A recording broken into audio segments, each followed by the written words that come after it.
जय गिरि गोवर्धन। गिरि गोवर्धन जय गिरि गोवर्धन। जय राधा कुंड श्याम कुंड राधा कुंड श्याम कुंड राधा कुंड श्याम कुंड श्री राधे। जय राधे जय राधे जय राधे जय श्री राधे। जय राधे जय राधे जय राधे जय श्री राधे। जय कृष्ण बलराम कृष्ण बलराम कृष्ण बलराम जय वृंदावन धाम। जय गौरानिताय जय गौरानिताय गौरानिताय जय गौरानिताय। जय राधा श्याम सुंदर राधा श्याम सुंदर राधा श्याम सुंदर ललिता विशाखा।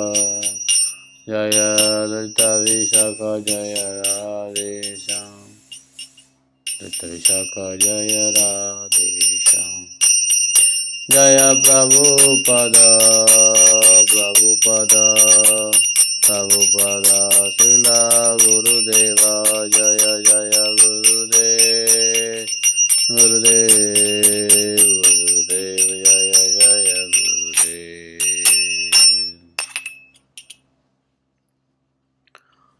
ओम नमो भगवते वासुदेवाय। ओम नमो भगवते वासुदेवाय। ओम नमो भगवते वासुदेवाय। ओम नमो भगवते वासुदेवाय।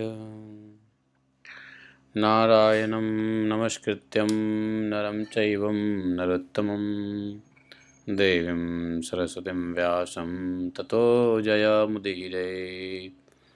नष्टप्राय सुभद्रेषु नित्यं भागवत सेवया भगवतीरुत्तम श्लोके भक्तेः भवति नैष्ठिकी। ॐ जन्मान्तरशतं व्याधितर्तश्चार्थेष्वभिज्ञस्राट् तेने ब्रह्महृदादिकवये मुह्यन्ति यत् सूर्यः तेजोवारि मृदा मृथा विनिमयो सगोमृषां धाम्ना सदा निरस्तकुहकं सत्यं परमं धीमहि। धर्मः प्रोजितकैतवतः परममत्सराणां सतां विद्यमात्रस्तु शिवदं तापत्रयोन्मूलनं। श्रीमद्भागवत महामुनिकृते किं वा परमेश्वरः सुशोभित दक्षिणादिकं कल्पतरोर्गलितं फलं सुखमुखाद्गदवितसंयुतं पिबत भागवतं रसमालयं मुहुरः रसिका भुवि भावुकाः। अहं सर्वस्य प्रभवो मत्तः सर्वं प्रवर्तते इति मत्वा भजन्ते मां बुधा भावा समन्विता। मच्चित्ता मद्गतप्राणा बोधयन्तः परस्परं कथयन्तः मां नित्यं तुष्यन्ति च रमन्ति च। तेषां सततयुक्तानां भजतां प्रीतिपूर्वकं ददामि बुद्धियोगन्तं येन मापुयान्ति ते। तेषामेवानुकम्पार्थम् अहम् अज्ञानिचं तमः नाशात्मभावस्थो ज्ञानदीपेन भास्वता। अहमेवास्मेवाग्रे नान्यत् सत्परं पश्चादमते तस्यैव शिष्यस्वास्म्यहं रत्यर्थं यत् प्रतीयेत न प्रतीयतश्चात्मनि यथा प्रत्येन प्रत्येतश्चात्मनि तद्विधात्मया यथा वासयता यथा महान्ति भूतानि भूतेषु चावचेष्वनु प्रतिष्ठान्यान् प्रतिष्ठानि तथा तेषु न तेषाम् एतावदेव जिज्ञासं तत्त्वजिज्ञासुन् आत्मना न व्यतिरेकाभ्यां यत् स्यात् सर्वत्र सर्वदा। हरे कृष्ण कृष्ण कृष्ण हरे हरे हरे राम राम राम हरे हरे। हरे कृष्ण। बोले ग्रंथराज श्रीमद्भागवत महापुराण की जय। सरस्वती गोस्वामी महाराज की जय।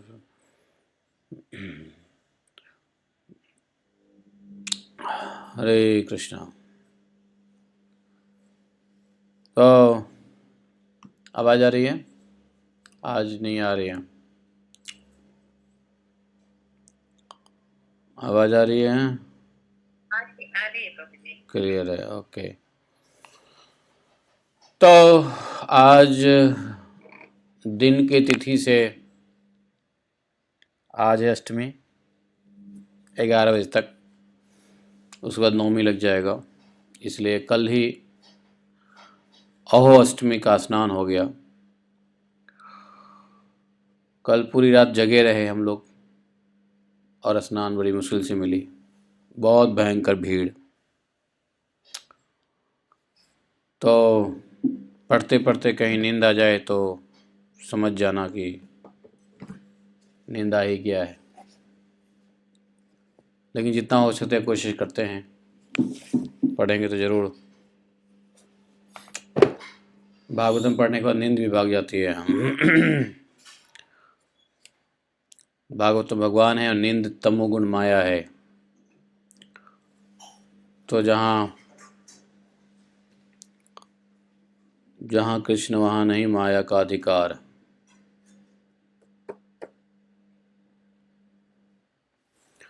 तो आज हम लोग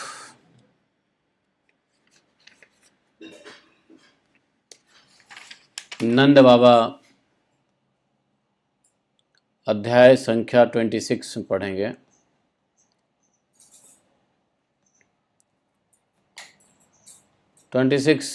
चैप्टर 26वां अध्याय।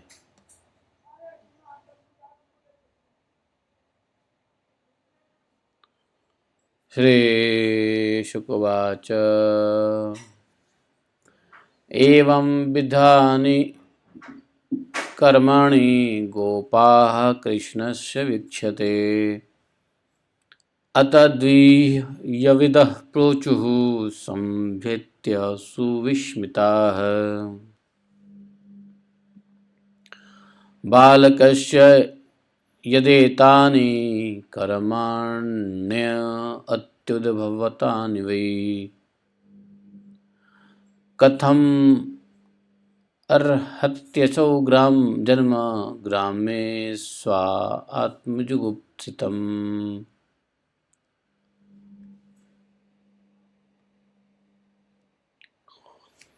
यः सप्तहायनो बालः करेणिकेन क्रिया कथं बिभ्रद गिरिवरं पुष्करं गजराडिव।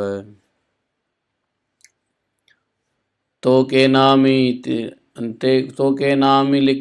लिताक्षेण पूतनाया महोजसः पीतास्तनः सह प्राणैः कालेनेव वयस्तनो। ओम अज्ञानतिमिरन्धस्य ज्ञानाञ्जनशलाकया चक्षुरुन्मीलितं येन तस्मै श्रीगुरुवे नमः। श्रीचैतन्यमनोभीष्टं स्थापितं येन भूतले स्वयं रूपं वन्देऽहं श्रीगुरो शुद्धकं सुगुरु वैष्णवांश रूपं सागरजातं सागररघुनाथान्वितं तं सजीवं साद्वैतं सावधूतं परिजनसहितं श्रीकृष्णचैतन्यदेवं श्रीराधाकृष्णपादां सागरललिता श्रीविशाखान्वितांश्च। हे कृष्ण करुणा सिंधु दीनबंधु जगतपते गोपेश गोपिका कांतम राधाकांतम नमस्ते। तप्त कांचन गौरांगी राधे वृंदावनेश्वरी विश्वानुसुते देवी प्रणमामि हरिप्रिये। वांछा कल्पतरुभ्यश्च कृपा सिंधु भविष्य पतितानां पावनेभ्यो वैष्णवेभ्यो नमो नमः। श्री राधे। तो गोवर्धन लीला हुई। गोवर्धन लीला के बाद ब्रज के गोप भगवान श्री कृष्ण के ऐसे अलौकिक कार्य को देख करके बड़े आश्चर्य में पड़ गए। बूढ़े बुजुर्ग जितने भी, उन्हें भगवान की अनंत शक्ति का तो पता था नहीं, भगवान कृष्ण के अनंत शक्ति का तो पता था नहीं। वे इकट्ठे होकर, सभी ब्रजवासी इकट्ठे होकर के बातचीत आपस में करने लगे कि इस बालक के ये कर्म बड़े अलौकिक हैं, इसका हमारे जैसे गवार ग्रामों में जन्म लेना तो इसके लिए बड़ी निंदा की बात है। यह भला कैसे उचित हो सकता है।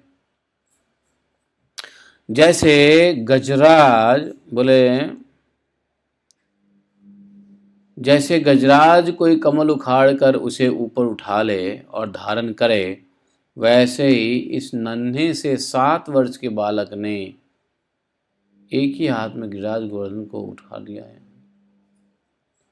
और खेल खेल में 7 दिन तक उठाए रखा। उठाया ही नहीं, गिरिराज गोवर्धन को खेल खेल में उठाया ही नहीं बल्कि 7 दिन तक उठाए रखा। यह साधारण मनुष्य के लिए भला कैसे संभव है? और फिर ये तो नन्हा सा बालक है।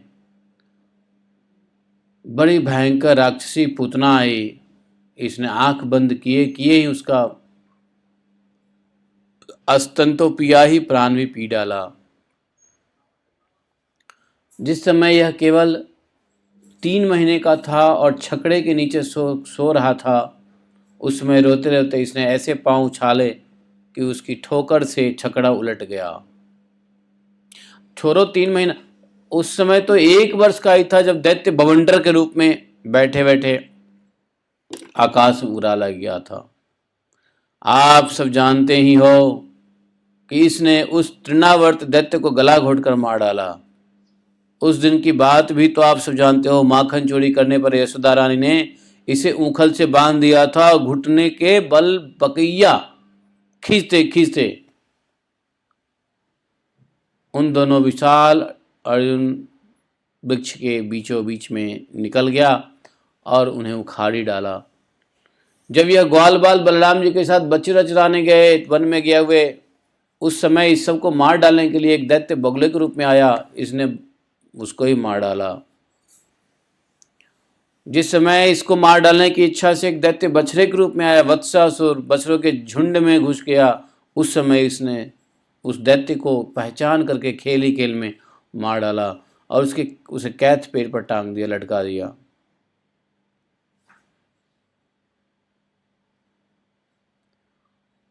इसने बलराम जी के साथ मिलकर गधे के रूप में आने वाले धेनुकासुर और भाई बंधुओं को ही मार डाला। पके हुए फलों से पूर्ण तालवन को सबके लिए उपयोगी बनाया। इसने बलशाली बलराम जी के द्वारा क्रूर प्रलंबासुर को मरवा डाला और दावानल से कौवों और ग्वाल वालों को उबारा। गौवों और ग्वाल वालों से उबारा। यमुना जल में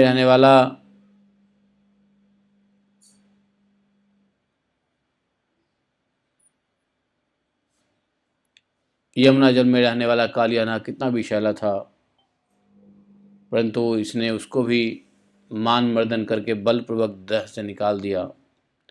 यमुना जी का सदा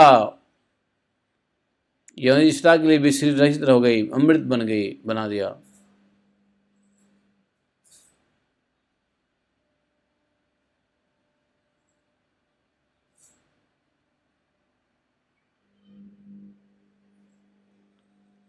और अभी हमारी प्राण जान बचाने के लिए इसने जो किया, गिरिराज को 7 दिनों तक उठाए रखा। सबने नंद बाबा कहा कि हे ब्रजराज, इसी से तो तुम्हारे पुत्र के संबंध में हमें बड़ी शंका हो रही है कि एक बालक होते हुए यह सब कैसे कर सकता है असाधारण कार्य।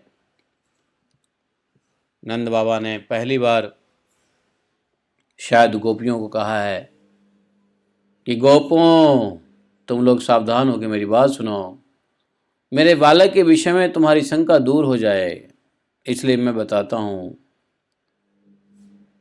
महर्षि गर्ग ने इस बालक को देखकर इसके विषय में कुछ ऐसा ही कहा था कि तुम्हारा यह बालक बड़ा प्रत्येक युग में शरीर ग्रहण करता है। भिन्न भिन्न युगों में इसके श्वेत, रक्त और पीत ये अलग अलग रंग स्वीकार कर देते हैं। इस बार यह कृष्ण वर्ण हुआ है। नंद जी, यह तुम्हारा पुत्र पहले कभी वासुदेव के घर भी पैदा हुआ था, इसलिए इस रहस्य को जानने वाले लोग इसका नाम श्रीमान वासुदेव भी कहेंगे, ऐसा कहते हैं। तुम्हारे पुत्र के गुण और कर्मों के अनुरूप और भी बहुत से नाम हैं, बहुत से रूप है। मैं तो उन नामों को जानता हूँ, परंतु साधारण संसारी लोग नहीं जानते हैं। यह तुम लोगों का परम कल्याण होगा। समस्त गोप और गौओं को यह बहुत आनंद देगा, इसलिए इसकी सहायता से तुम लोग बड़ी बड़ी विपत्ति से भी निपट लोगे।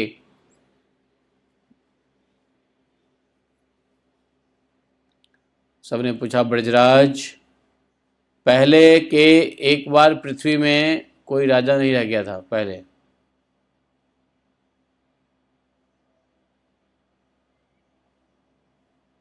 और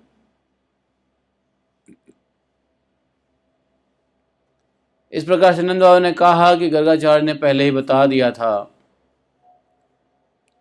कि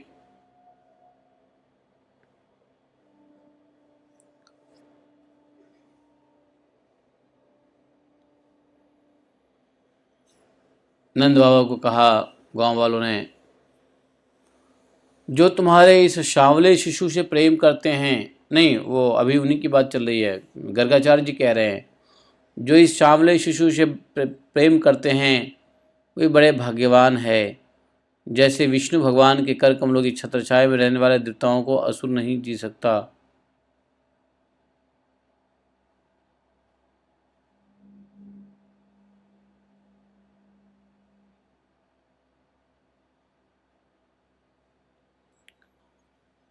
वैसे इससे प्रेम करने वाले को भीतरी और बाहरी किसी भी प्रकार के शत्रु नहीं जीत सकता।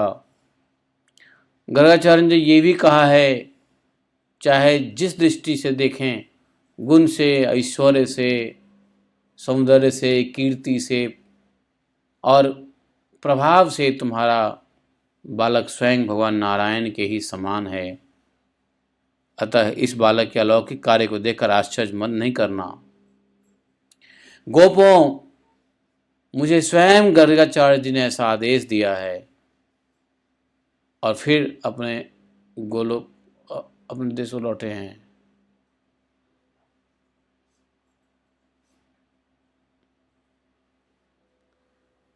तो सबको नंद बाबा ने घर भेज दिया, जाओ ये बता के कि मुझे स्वयं गर्गाचार्य जी ने ऐसा आदेश किया है, अब तुम अपने अपने घर चले गए। तब से मैं अलौकिक और परम सुखद कर्म करने वाले इन बालक को भगवान नारायण का ही अंश मानता हूँ। जब ब्रजवासियों ने नंद बाबा के मुख से गर्ग जी की बात सुनी तब उनका स्मरण हो आया, क्योंकि अब वे अमित तेजस्वी और श्री कृष्ण के प्रभाव को पूर्ण रूप से देख और सुन चुके हैं। आनंद में भरकर उन्होंने नंद बाबा और श्री कृष्ण की बहुत प्रशंसा की है, बुरी बुरी। और जिस समय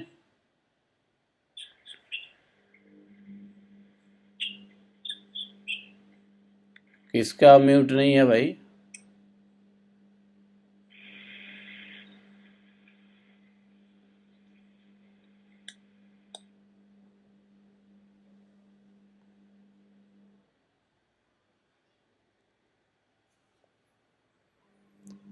तो उन्होंने कहा कि देखो ऐसा ऐसा गर्गाचार्य ने कहा है, तो मैं तो नारायण का ही वो मानता हूँ।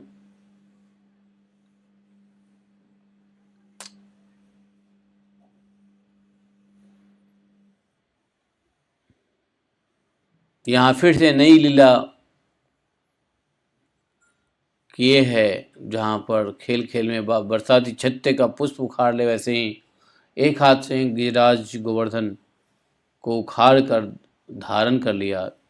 सारे ब्रज की रक्षा की, इंद्र के मद को चूर करने वाले वही भगवान गोविंद हम पर प्रसन्न हों। तो सभी बूढ़े बूढ़े बुजुर्ग ने भगवान नंद बाबा के ऊपर, नंद बाबा के पास में आकर के भगवान श्री कृष्ण के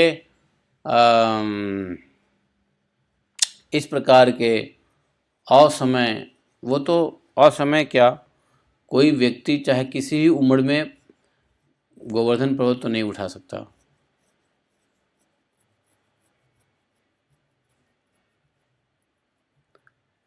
और ये सब के सब भगवान के बताए गए इंस्ट्रक्शंस को फॉलो करके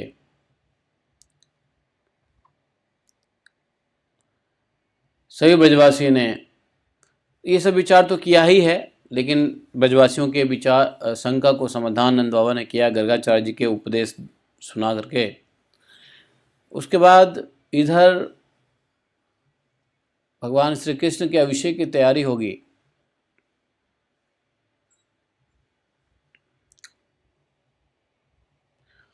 बोले परीक्षित, जब भगवान श्री कृष्ण ने गिरिराज गोवर्धन को धारण करके मूसलाधार वर्षा से ब्रज को बचा लिया, तब उनके पास गोलोक से कामधेनु बधाई देने के लिए और स्वर्ग से देवराज इंद्र अपने अपराध को क्षमा कराने के लिए आए, भगवान के पास आए।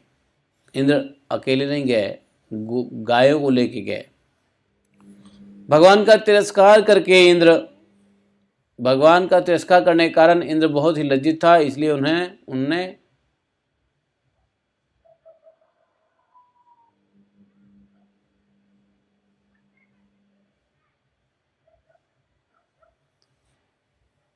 तो फिर स्वर्ग से देवराज इंद्र अपने अपराध को क्षमा कराने के लिए आए। इंद्र को पता चल गया है कोई साधारण बालक नहीं है। उन्होंने अपराध के बोध हुआ इंद्र को भागे भागे आए हैं भगवान के चरण में, हमें क्षमा कीजिए, क्षमा कीजिए। भगवान का तिरस्कार करने के कारण इंद्र बहुत ही लज्जित थे, इसलिए उन्होंने एकांत स्थान में भगवान के पास जाकर अपने सूर्य के समान तेजस्वी मुकुट से उनके चरणों का स्पर्श किया। परम तेजस्वी भगवान श्री कृष्ण का प्रभाव देखकर सुंदर सुंदर इंद्र का घमंड प्रभाव देख सुनकर इंद्र का घमंड जाता रहा। इंद्र ने कहा, भगवान प्रार्थना इंद्र कर रहे हैं। अभी इंद्र को समझ में आ गया है कि कोई साधारण बालक, गांव का बालक नहीं है, ये तो साक्षात भगवान के अवतार हैं, कलाभूत अंश के अवतार से प्रकट हुए हैं। लेट अस बो डाउन।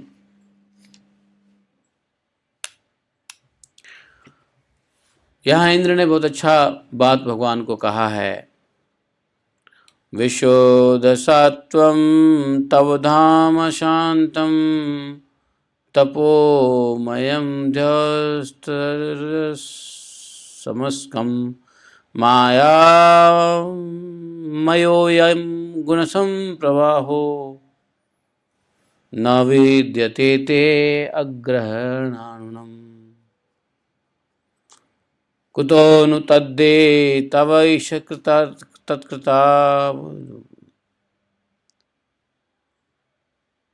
लोभादयजेव अबुधलिंग भाव तथापि दंडम भगवान बिभर्ति धर्मस्य गुप्तै खल निग्रहाय। इंद्र बोलते हैं, हे भगवान, आपके स्वरूप परम शांत में है, ज्ञान में है, रजुगुण तमोगुण गुणों से रहित है और विशुद्ध प्राकृत सत्वमय है। यह गुणों के प्रवाह रूप से प्रतीत होने वाला प्रपंच केवल माया है।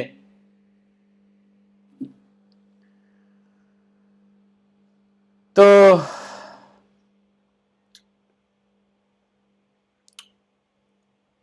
क्योंकि आपका स्वरूप न जानने के कारण ही मैंने आपके प्रति अपराध किया है, मैंने आपके स्वरूप को नहीं जाना है। आपका संबंध अज्ञान और उनके कारण प्रतीत होने वाले देह आदि से है ही नहीं। नाना प्रकार से उन्होंने प्रार्थना किया है भगवान को प्रसन्न करने के लिए।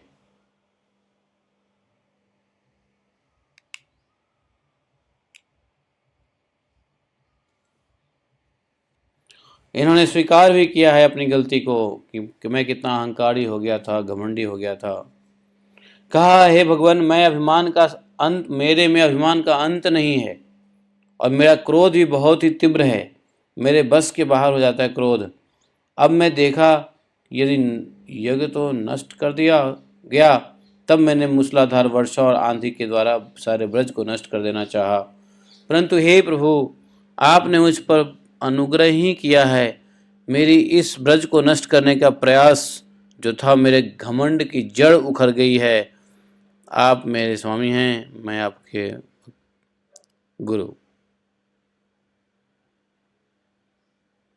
आप मेरे स्वामी हैं, गुरु हैं और मेरे आत्मा है, मैं आपके शरण में हूँ।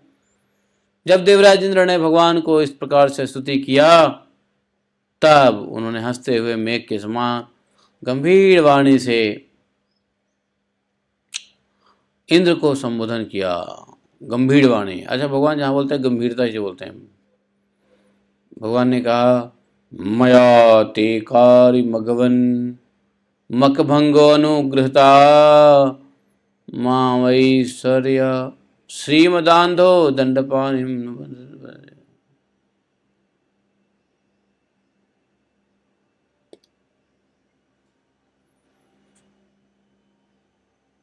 तो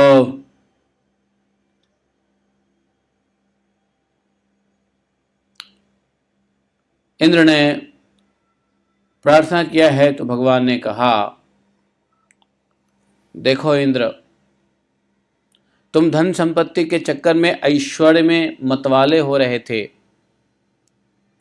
इसलिए मैंने तुम पर अनुग्रह करने के लिए मैंने ये लीला किया है। और इसलिए तुम्हारे यज्ञ का भी मैंने भंग किया है। वह इसलिए कि अब तुम मुझे नित्य निरंतर स्मरण रख सको। मेरे ऐश्वर्य और धन संपत्ति के मद में अंधा हो जाता है जो व्यक्ति, वह यह नहीं देखता है कि मैं काल रूप परमेश्वर हाथ में दंड लेके उसके सिर पर सवार हूँ। मैं जिस पर अनुग्रह करना चाहता हूँ उसे ऐश्वर्य भ्रष्ट कर देता हूँ। इंद्र तुम्हारा मंगल हो, अब तुम अपनी राजधानी अमरावती को लौट जाओ। भगवान ने सबको लौटने की आज्ञा दिया। हाँ,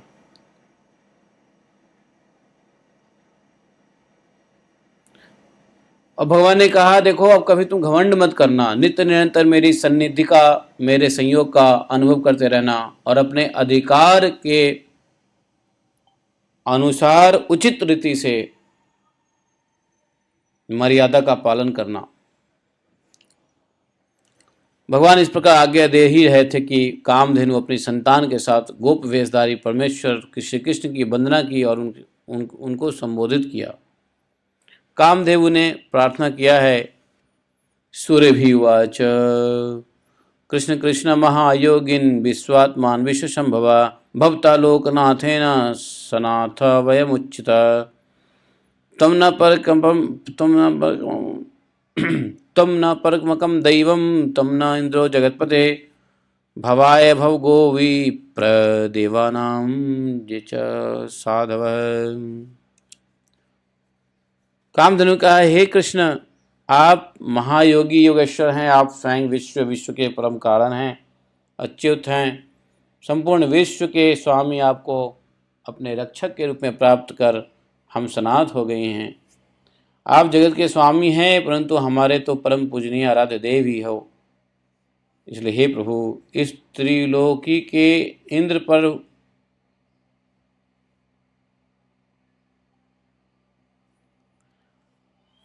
इन त्रिलोक के इंद्र हुआ तो क्या, परंतु हमारे इंद्र तो आप ही हैं। ये तो तीनों लोक का इंद्र हो सकता है, लेकिन हमारे लिए तो आप ही है, क्योंकि आप ही गौ ब्राह्मण देवता और साधुजनों की रक्षा के लिए हमारे इंद्र बन गए हैं। हम गौवे ब्रह्मा जी की प्रेरणा से आपको अपना इंद्र मानकर सेवा करेंगे। आपके पृथ्वी का भार उतारने के लिए ही आपने अवतार ग्रहण कर लिया है। बहुत सारी बातें बताया कामधेनु ने। तो भगवान श्री कृष्ण से ऐसा कहकर कामधेनु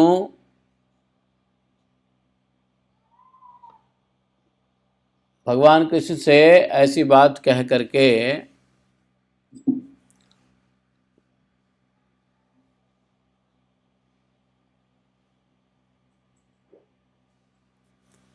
कामधेनु ने अपने दूध से और देव माताओं की प्रेरणा से देवराज इंद्र ने ऐरावत की सूढ़ के द्वारा लाए हुए आकाश गंगा के जल से देवर्षियों के साथ श्री यदुनाथ भगवान श्री कृष्ण का अभिषेक किया। जल कहाँ से लाया? ऐरावत के सूढ़, ऐरावत ने अपने सूढ़ में मानसरोवर का जल लाया था।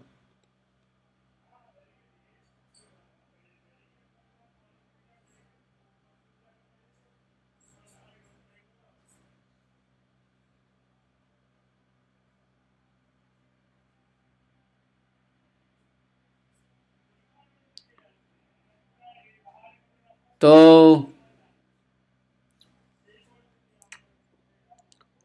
अब भगवान का जो अभिषेक हुआ है वो कौन से जल से हुआ है? आकाश गंगा। और देव ऋषि के साथ वहां नारद जी भी थे, अन्य ऋषि भी थे। ऐरावत लाया था आकाश गंगा से। और भगवान के इसी लीला से भगवान का नाम क्या पड़ गया? गोविंद।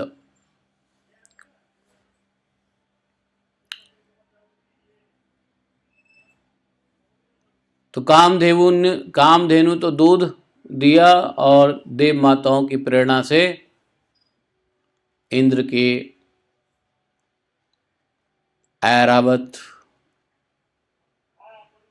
जो है आकाश गंगा का जल लाया। इस प्रकार से भगवान का अभिषेक हुआ है।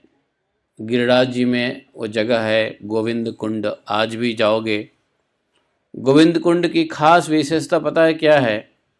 गोविंद कुंड का जल इस लोक का जल नहीं है, आकाश गंगा से लाया हुआ जल से अभिषेक किया। ब्रज वृंदावन के जितने भी कुंड हैं, सभी कुंड के पानी कैसा है मालूम है? खारा होता है। गोविंद कुंड का पानी अभी भी बिल्कुल स्वीट, मीठा पानी होता है।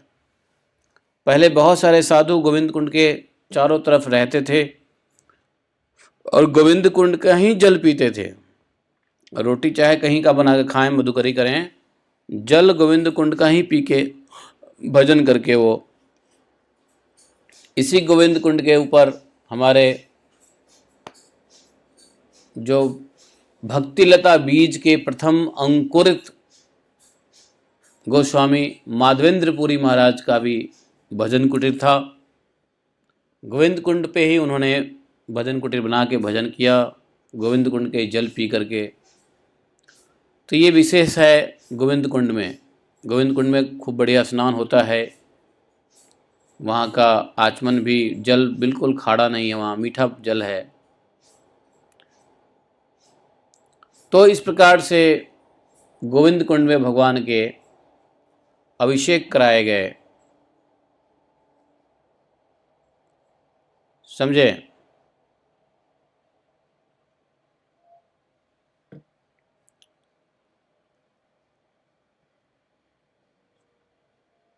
तो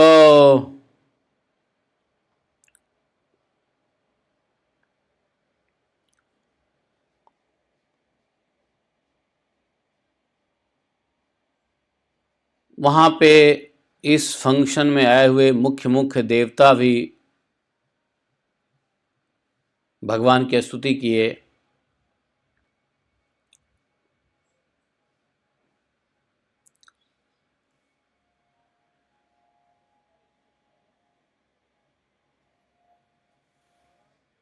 नंदन वन के दिव्य पुष्पों की वर्षा किया है देवताओं ने। तीनों लोक में परम आनंद की ऐसी बाढ़ आई है कि गायों के स्तन से अपने आप ही इतना दूध निकलने लगा कि पृथ्वी गीली हो गई। नदियों में विविध रसों की बाढ़ सी आ गई। समझे?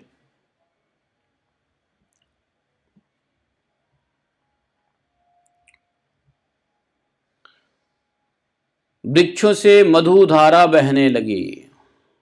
बिना जोते पृथ्वी में अनेकों प्रकार की औषधियां उत्पन्न हुई। भगवान श्री कृष्ण के अभिषेक हो जाने पर जो जीव स्वभाव से क्रूर हैं वे भी वैरहीन हो गए,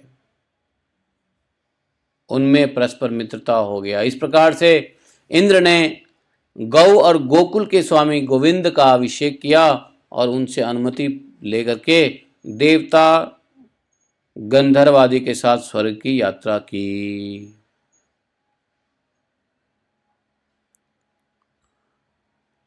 मेरे ख्याल से आवाज नहीं आ रही है। आ रही है आवाज? नहीं आ रही होगी आवाज। हरे कृष्णा, हरे कृष्णा, आवाज आ रही है? दिनेश प्रभु आवाज आ रही है? क्योंकि इंटरनेट तो गड़बड़ चल रहा है। हाँ तो ठीक है। हाँ, आज हम लोग इतना ही करते हैं। कल भागवतम में आगे बढ़ेंगे। गोविंद कुंड पे भगवान का अभिषेक हो गया है। कल कथा में आगे बढ़ेंगे। कल इंटरनेट ठीक हो जाएगा। आज के लिए इतना ही। बोले ग्रंथराज श्रीमद् भागवतम की जय। एकम शास्त्रम देव की पुत्र गीतम एको देवो देव की पुत्र एव एकम मंत्र नामानि यानि